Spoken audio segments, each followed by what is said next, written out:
Thank you for listening. This episode has been brought to you by the Lewis and Henderson real estate team of Aspen Snowmass Sotheby's International Realty.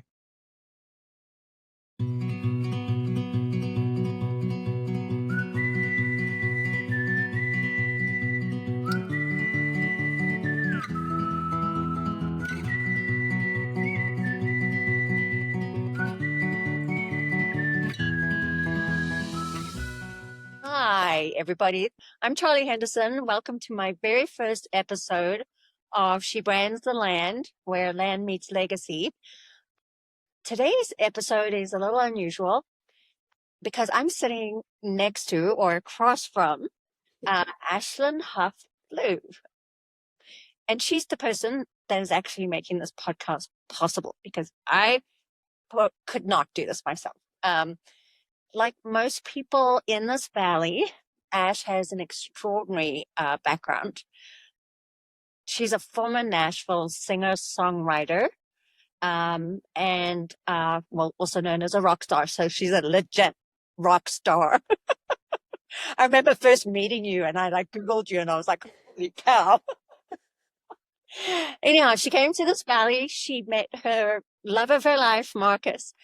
And long story short, where we are is she has a 2-year-old darling son, Archer. But she went through quite a journey, an IVF journey to get there. And so she's since returned to her roots in sound engineering and editing, and has launched her own podcast. It's called Confessions of a Slow Cooker. And I remember seeing your first episode, and I was just thinking, another thing that she does. But before we get into the why of my podcast, I'd really love to hear your story and about how it came to the podcast, but your journey. Well, thank you for having me on. I am very honored to be not really a guest. I am a guest, but I'm not a guest because I, unlike everyone you're going to be talking to, have nothing to do with land and horses. But so I'm not a rock star. Let me just make that clear. I tell my son I am, but I'm not. But I did grow up in Nashville. That's as close as I get to horses. And my dad is a country music producer, so that, again, close as I get. So I was born in Los Angeles to a musical family. My dad did, at the time, he was doing more just guitar session playing in LA for actual rock stars like Madonna and Michael Jackson and Whitesnake and whatever. Anyway, he and my mom had been married for a couple of years. They had me. And then my mom was like, I love you. We're going to stay married. I'm pregnant with their number 2, my sister. But I want to move back to Nashville, which is where they both grew up. And so he was like, okay. So they moved, and he kind of morphed into being a music producer, and mostly in country music, because that was mostly at the time what was there. And so I say that because it introduced me to the world of editing. I was a competitive dancer, and at 13, I just couldn't handle whoever was mixing our music and like splicing it, because they clearly did not know how beats worked. And so I asked my dance teacher if I could take it home. And then I asked my dad, hey, will you teach me how to edit this? I know where it goes. I can hear it. I just don't know how to use your equipment. So he taught me how to use it, and that was my first instance of editing. Fast forward, I started to want to sing a little bit. And I needed I didn't know, but my dad said, I'm going to teach you how to, what they call in the business, comp, which is a compile vocals. And so he wanted me to learn how to edit. So here I am editing again. And it's like, I would call it my like computer game or my video game. It was so interesting to me, cutting and bringing things together. And so a detour, I went to college at Belmont University in Nashville. I studied music business, and then I got a record deal in pop. And that was not expected, really. I mean, of course I wanted it, but I kind of thought I'd be a producer when I grew up. And so anyway, I toured around for a while. I opened for Jordan Sparks one summer, I think, and then opened for New Kids on the Block and Backstreet Boys when they did their first joint tour in 2011. I'm 40 now. I was in my mid-20s. So that was a long time ago. And so, yeah, I detour again. I married the wrong person after I stopped touring. I got a divorce. And then a couple years later, was never going to move away from Nashville. Never, ever, ever. Love it there. Whole family's there. But then I got introduced to this guy named Marcus Blue, and he lives in the Valley. He's from Arkansas originally, moved to the Valley now 15 years ago. And I was like, shoot, I'm moving when I met him. And so I've been here now for almost 8 years, which is crazy to me, almost a decade. And we have our son, like you said. We went through IVF. We went through a really hard time to get Archer, but we have him, and we are thrilled. And through my process, I've always been a really open person about what I'm going through. That's something my parents taught me in just by example throughout my life with things that were going on in our family, and their willingness to not just like overshare, but just meet people where they are. And so that led me to now my podcast, Confessions of a Slow Cooker, because I feel like there's not a big space for a lot of people to share the most vulnerable time of their life. And it's been a wonderful journey thus far. And I'll back up. I actually started a podcast editing company, which is why I am your producer and editor. And that is called Small Batch Sound. And it's small because it's just me doing the thing. But editing other people's podcasts, learning just by doing, is what really got me into my own podcasting. And I have loved it. I am at 40. I feel ready to get back behind the camera and have conversations. I've always looked really young for my age, and I finally feel like I have a little bit of grit that I can share, and people might take me seriously for once in my life. So it's been great. But anyway, that's me. Now over to you, Charlie, and let's get into the idea behind this podcast. Well, thank you, Ash. So it all started with my book, Cowgirl Poetry. For those of you that are not watching this, I'm showing the cover of my book. It was published last year on October 15th. And it was a very pure experience writing this book. A lot of people spend years writing a book. Mine just came to me and it flowed, and it was a crazy story behind how the book actually came to being. But we published October 15th. And it literally exploded. We Amazon bestseller in different categories, and then like 2 weeks later, it became an international bestseller. So it exceeded any expectation, and I really didn't have any expectation for the book. Like I said, it was a very pure experience, and but I did want to express something, because how it came to being is I have met some incredible women in this valley. And I really wanted, you just hear about cowboy everything, and we're starting to see more and more like cowgirl getting recognized. Not just, I mean, there's the whole fashion side of it, and it's going crazy right now, but really, the sincerity and the authenticity of Western life, and I think people are really craving that right now. We've kind of lost our anchors, and so I think the book did really well because it really returned people to, just grounding. And that's huge for me. I'm originally from South Africa, and that's kind of how I got here, is that I came here in the early 2000s, and the ground really resonated with me. I just felt grounded here. That's what drew me to this valley, and that's why I love it so much. Anyhow, book launched, and craziness after that, book signings, appearances, all that kind of stuff. January rolls around. I was exhausted, because this all happened between October and December. January, I settled down, and everybody's like, oh, so, just like when you have a baby, it's like when you have your next, right?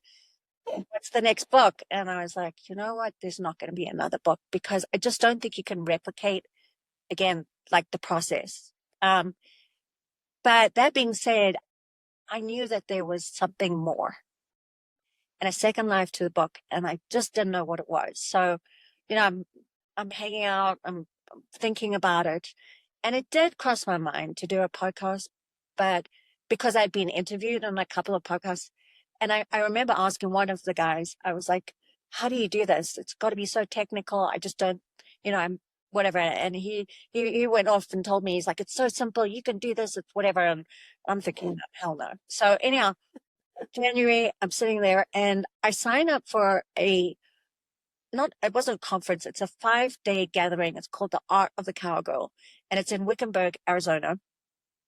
And I see it come across and I'm like, I need to go there. And I sign up for a seminar with a woman. Her name's Judy Wagner. And she, it was all about it was called Writing for the Brand and ideas on how to brand yourself. And she went around the tent and she said to all of us, like, why are you here? And she gets to me and she's like, well, why are you here? And I said, well, I wrote this book and I have no idea why I'm here. But I think I just have a feeling I'm going to find out, So it was a semi aha moment, but I walked away from there. I mean, I was invigorated, but I didn't have the actual idea. Okay. Fast forward, I get home, it's all sinking in, and then I see your podcast and I see you doing it. And because I know you and I know your background, I was like, okay, I know I can do this with your help. So we talked, and that's kind of that's where we got to where we are. This is the second iteration, and I wanted it to be a more modern version. What came out of the book was that a lot of people said to me, I bought your book, but I really don't read books. It's tough for me to read books. The nice thing about my book is you could read it in one sitting if you wanted to. It's a book that you're meant to pick up and put down and whatever, and it's very digestible. But really what came out of it was people are not reading as much. We're on our phones too much. Life is all about digital, There's actually a poem in the book called Life in Analog, which I get into about we've lost that driving a stick shift car, the radio dial, all that kind of stuff. Rolling your window down. Rolling your window down. There's another poem in the book. It's about the old hay truck. Driving this hay truck. I helped Shay one day because it was stuck in the snow, and the doors falling off, the windows, the winder, this 5 years apart. Luckily, I grew up with cars, so I knew how to ride stick shift. He was so impressed, by the way. Anyhow, coming back to the second iteration. So I feel like storytelling is really important to me, and I'm very invested in this valley. So I came here as an equestrian. I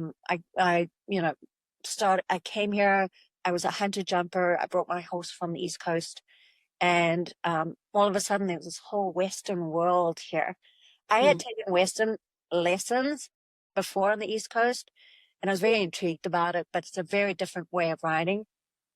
I boarded my horse at Missouri Heights, and then all of a sudden I went from having one horse to 4 horses, and I moved to Skyline Ranch, and that's where I became part of a reining team, but I was still hunter jumper in the afternoon. So I got to know a lot of ranch people here, the different ranches and the different ways of riding. So there's hunter jumpers, there's reining, there's barrels, there's all sorts of things. And so I immersed myself in that world. And, with writing the book, I've been meeting some of the most incredible women. And actually one of them is in the book, Geraldine Islanic, and she will be on a future podcast. I'm excited to tell her story. But other people like Martha Collison and Dar Woodward, who are Skyline Ranch. And then Emma Danzinger, who had a Thai Bar Ranch. So all these women, these incredible characters have been sitting in my head, and I want to tell these stories. And it's not going to be only women. There are going to be plenty men on the podcast, but it's really about Western heritage. So, I'm on the board of the Snowmass Western Heritage Association. So we put the Snowmass Rodeo on every summer. And so that's very important to me. And then I'm very strong supporter of the Aspen Valley Land Trust, and that that's important. And one more thing that I have to say about, what this next iteration is that I read a book which changed everything for me. And I really would love to invite everybody to read this book. It's called Billionaire Wilderness. And it really is about the changing nature of the valley.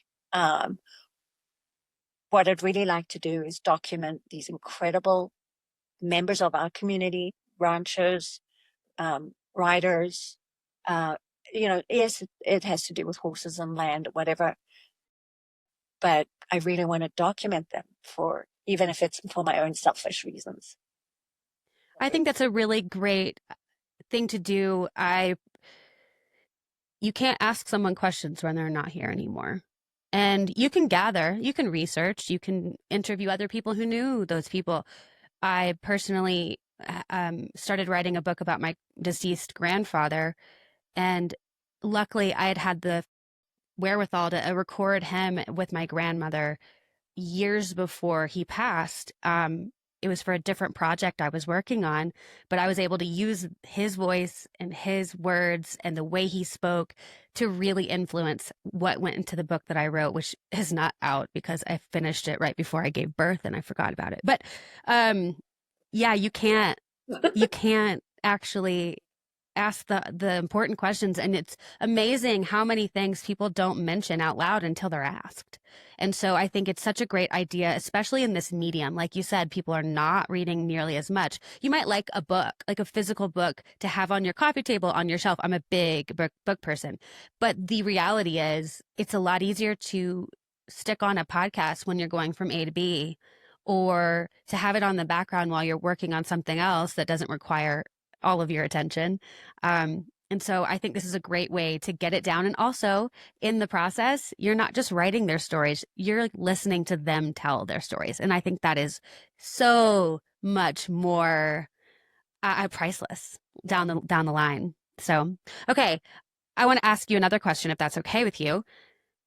You are also a ranch and land specialist with Aspen Snowmass Sotheby's Realty as well. That's always so hard for me to say. How does that play into all of this?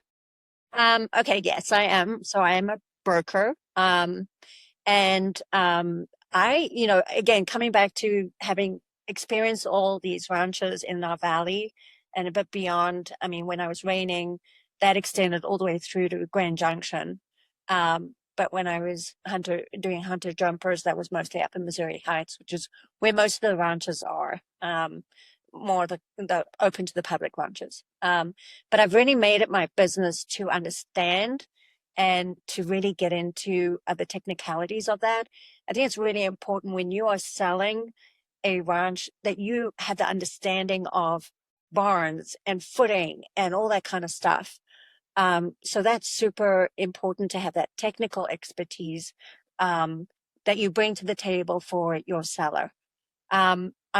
I've done a couple of land transactions recently, and I'm actually also doing a much higher certification with the Realtors Land Institute. It's called Accredited Land Consultant, and it's a very rigorous program. But you once you get the certification, you are the best of the best. And land is technical, especially where we live, because it's water rights, mineral rights, all that kind of thing. And obviously we live at altitude, so it adds a whole other component. And can I just say that I've been, so in my past, this is something I didn't bring up, but I've been a real estate agent since 2012 because I got into it with my ex-husband and his family when I was trying to be like a normal person after music. And I have my license here with Douglas Elliman and Aspen. And so I do know a little bit about real estate, but you do not need to call me for any sort of land, because whatever she just said, I was like, So definitely want somebody to know what they're doing. It's not just selling a house, it's selling so much more. I totally understand that. It sounds so simple. It's a piece of dirt, right? But it's not. I mean, the recent transactions that I did were in marble over winter. which, is marble gets apparently the most amount of snow in Colorado. But you're dealing with mine tailings, topo, all that kind of stuff. And, especially if you're kind of more rural, you can't hook up to this services and utilities. So it is very rigorous, kind of technical. But and also you have a passion for it, which is so much more than just a transactional thing. I feel like being in real estate, one of the things that I always struggled with as an agent is I'm not the type of person who's going to go up and be like, you need me. I just don't have that bone in my body. But what I can lend is like an understanding of where you are in your journey. I used to work with a lot of musicians back in Nashville because I understood them. And so I feel like this is the same for that. Not only do you get the technical aspect of it, that is so important, obviously, for the actual transaction itself. However, you care. And I feel like when you are selling something, and I'm speculating because I'm not a rancher, as we've demonstrated, it's way more than a house. And people love their houses. They feel very, especially with all the things that happen at those houses. But really, I imagine a ranch has so many more, like, think of Yellowstone. Like it was so much more to everybody on that show than just a house or just a barn or just whatever is being sold along with it. It was a whole life. And so excuse my language, giving a shit, really, I would imagine if I were selling a ranch, I'd want someone who understood it and also understood it. You know what I mean? yeah, that's where the tagline "Where Land Meets Legacy" is. We have a lot of legacy ranches in this valley, um, and just passing it on to a different custodian. When you're selling your land, you want it to go to the right person in the right hands. Right. Right. And so, yeah, that it really does mean a lot to me. I'm very passionate about it, and as you can tell in my voice. I can tell. And I hope anyone listening here who is contemplating it would, put that into your consideration box. Like have that be one of the considerations on who you have. I know plenty of agents in the ether in Nashville here, and they're nice people, but you got to find that sweet spot to know you're the the person from helping get that next person in there. And you want the person holding the hand of the buyer and holding the hand of the seller to know and feel the importance of this changing of hands. So, the second episode of this podcast is actually I'll be interviewing my partner, Mark Lewis. He's been in the Valley for over 40 years. And it's going to be really interesting because he has seen so much change from Aspen to Snowmass to Carbondale. He's also done numerous ranch transactions as well. So we're going to explore a little bit of that. And over the series of this podcast, we'll pepper in some market updates and highlights, and which I think is really important. And thanks to the Lewis Henderson team for the sponsorship too. That plays out there. Well, that's great. And so you said you just on a personal side, Mark has been here for over 40 years. You said you came in the early 2000s. How long? I mean, obviously I can do math sort of, but in the early 2000s on ski vacations, and I really wanted to live here. I tried desperately to convince my husband that he could commute to New York from here. But in 2014, the stars aligned and I got to come and live here. And as I mentioned, I trailered my horse across the country. I drove behind that trailer, making sure he got here okay.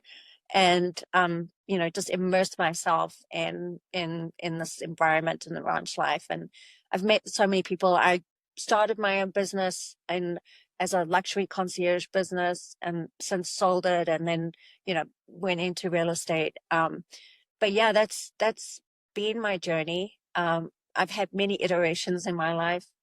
MBA, moved to America, became an American citizen, one of the best days of my life outside of Mm. having my 2 children. But was always drawn to this place. I mean, it,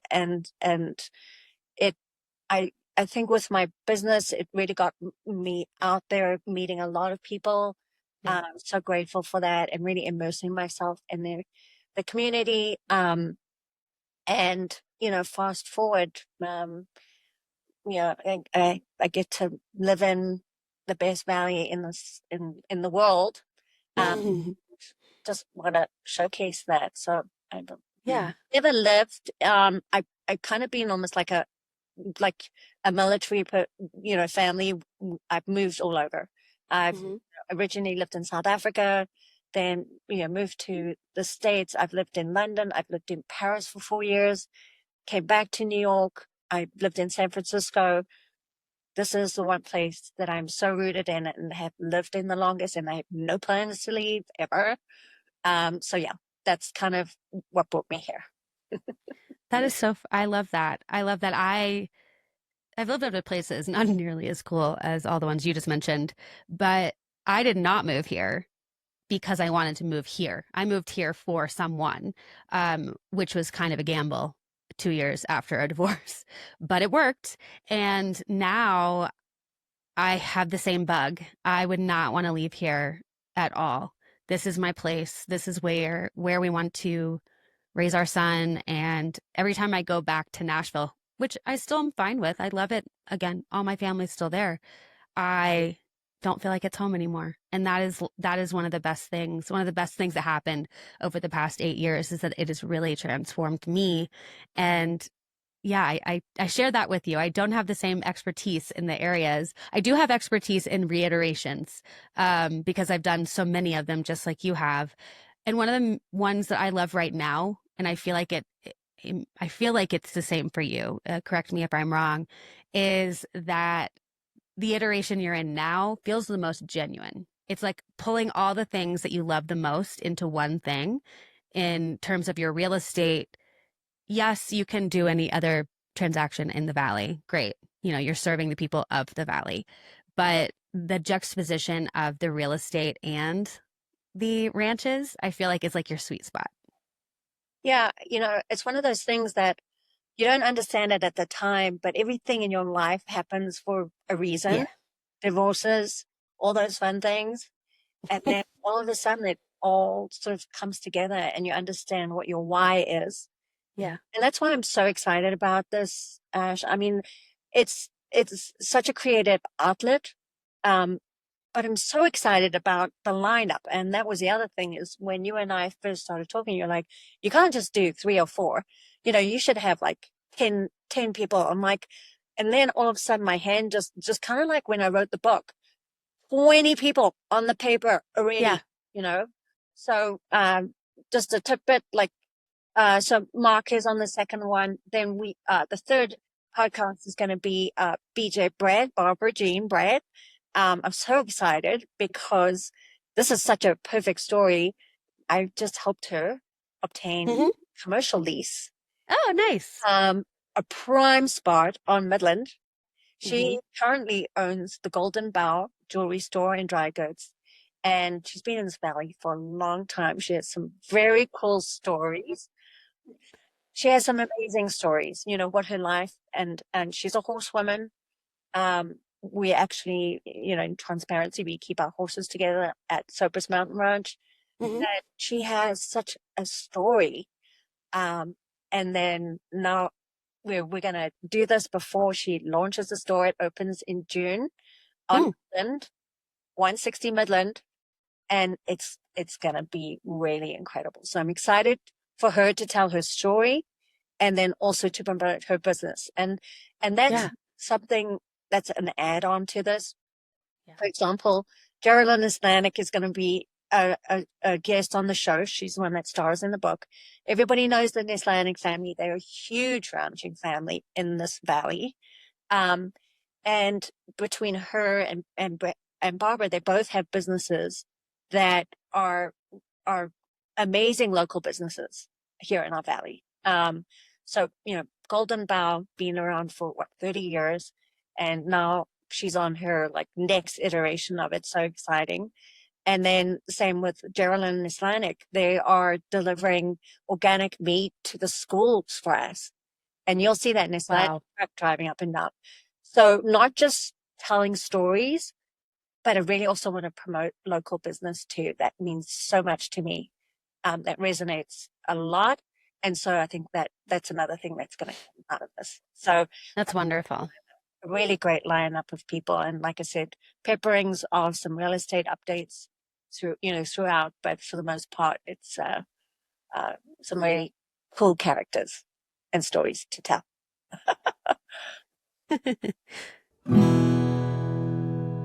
All right, before we go, that was so interesting.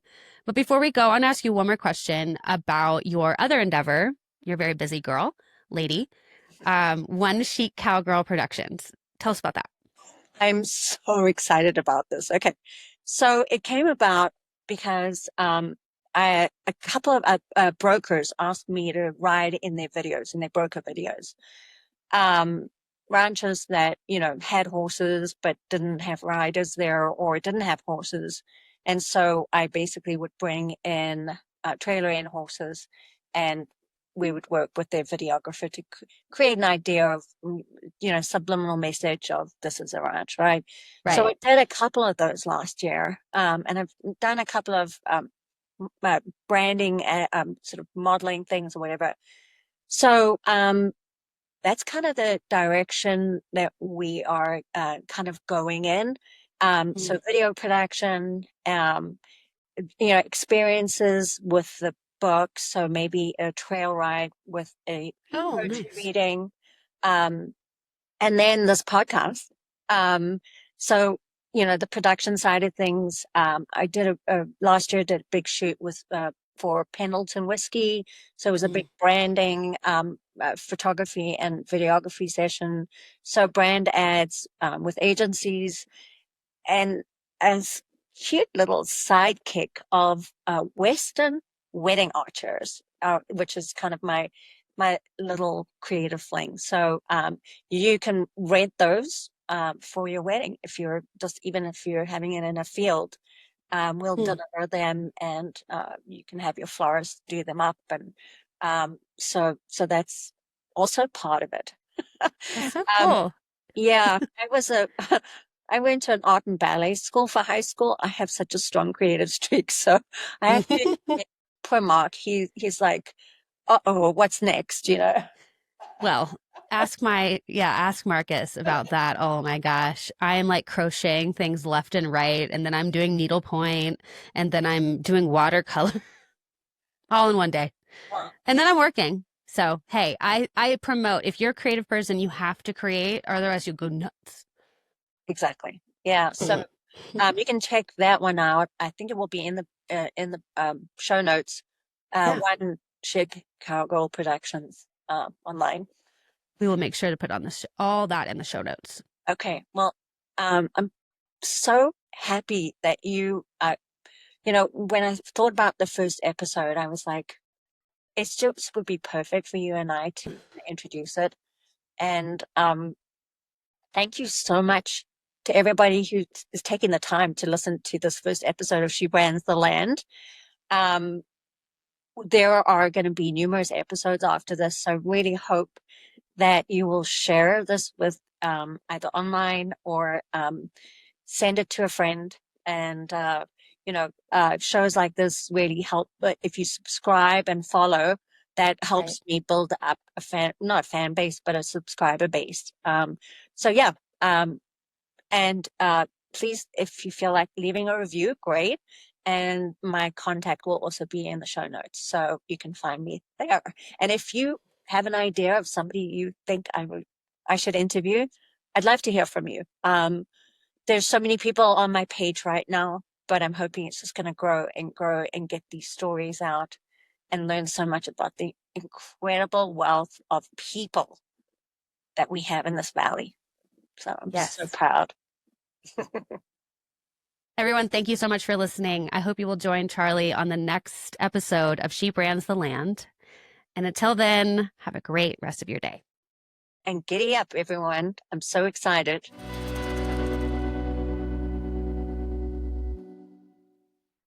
This podcast was brought to you by One Chick Cowgirl Productions, keeping the Wild West alive.